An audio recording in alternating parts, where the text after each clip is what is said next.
This suit was commenced on June 15, 1955, by 30 property owners living near the Seattle airport to the south and beneath the air approach area used by planes when landing and taking off from scheduled airlines.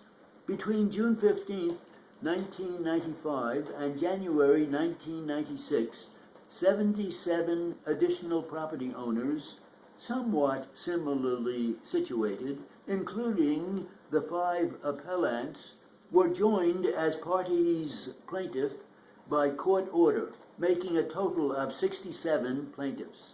The trial court granted summary judgment against 6 of the plaintiffs. The remaining 61 plaintiffs alleged the taking of and or damage to their property and sued for compensation therefor. They alleged that the damage and or taking has been occasioned by frequent flights directly over and close to their land by the airlines. B, the terrifying volume of noise attendant to such flights, plus the warming up period prior to takeoff, and C, the inherent fear resulting from such flights. Although there are numerous plaintiffs, there is only one basic complaint. It suggests alternative theories of liability under the doctrines of 1, nuisance, 2, trespass, 3, constitutional taking, or 4, constitutional damage. The complaint asks that liability be determined to be joint and or several.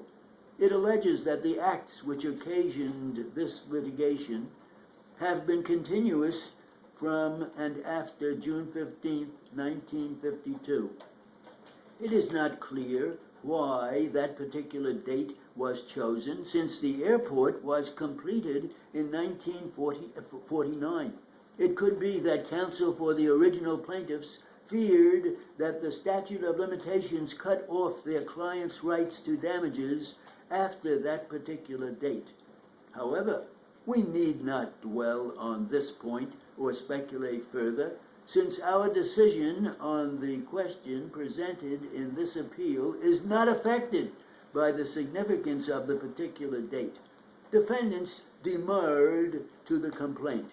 The trial court overruled the demurrer as to 56 plaintiffs, but sustained it as to the 5 appellants.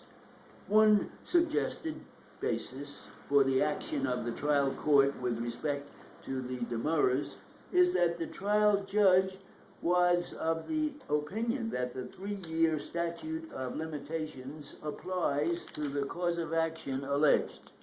Had that been his reasoning, however, he would have sustained the demurrer as to all 37 plaintiffs who joined after June 15, 1955.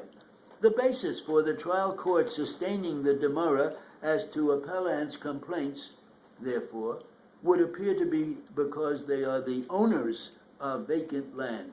Apparently, the trial judge concluded that as to vacant land, the law does not recognize as compensable the type of damage which appellants allege has occurred in this case. The only factor involved appears to be property damage. Not even the owners of developed land sued because of impairment of their health. Shortly before the judgment was entered, the appellants amended their complaint to allege that all attempts since 1952 to develop or sell their land had proved fruitless by reason of the action of the defendants. The actual monetary damage to such land may well be greater than that to vacant land, but it is the character of the invasion, not the amount of damage resulting from it, so long as the damage is substantial. That determines the question whether it is taking United States versus Kress 243 U.S. 316. The path of glide for an airplane might reduce a valuable factory site to grazing land an orchard to a vegetable patch, a residential section to a wheat field. Some value would remain, but the use of the airspace immediately above the land would limit the utility of the land and cause a diminution in its value. United States versus Cosby, 328 U.S. 256. We believe the disposition we make of this appeal is determinative of the issues of law which were presented by the plaintiffs in this action. They all had a cause of action, including the appellants. If the complaint states a cause of action, the question remaining is the amount of damage each plaintiff can prove. That is a question of fact, which cannot be determined on demurrer. Perhaps the airlines have recognized that fact.